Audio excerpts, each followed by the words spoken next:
Hello viewers, good evening. మన రచ్చరాములమ్మ చేసిన 3 నిమిషాల వీడియోలో 3 ముష్టి క్లైమ్స్ చేసింది. ఇప్పుడు వాటిని ఖండాలుగా ఖండిద్దాం. కాక్రోచ్ ముసుగులున్న దేశద్రోహులకి ఫుడ్ ఆర్డర్లేమో బంగ్లాదేశ్ నుంచి వస్తున్నాయి. स्विगी से जोमेटो से खाना भेज रहे हैं। ये मेरे पास में खाना है। कौन भेजा भैया?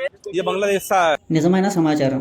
నిరసనకారులకు స్విగ్గీ, జొమాటో వంటి యాప్ల ద్వారా దేశంలోని వివిధ ప్రాంతాల నుండి, అలాగే అమెరికా వంటి దేశాల నుండి కూడా ఆహారం పంపబడింది. ఉదాహరణలు: ఢిల్లీకి చెందిన ఒక వ్యక్తి 25 థాలీలు ఆర్డర్ చేశాడు. మహారాష్ట్రలోని మద్దతుదారులు పిజ్జాలు పంపించారు. ఒక దక్షిణ ఢిల్లీ రెస్టారెంట్ రోజుకు 800 ప్యాకెట్లు పంపింది.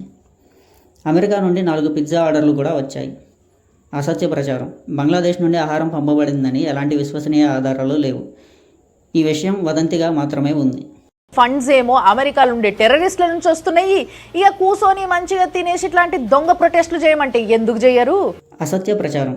యుఎస్ఏ టెర్రరిస్ట్ ఫండింగ్ అనే ఆరోపణలకు ఎలాంటి ఆధారాలు లేవు. ఇది వైరల్ డిస్ఇన్ఫర్మేషన్ మాత్రమే. నిజానికి సట్మాల్కు వచ్చిన నిధులు యూరోపియన్ హ్యుమానిటేరియన్ సంస్థల నుండి వచ్చాయి.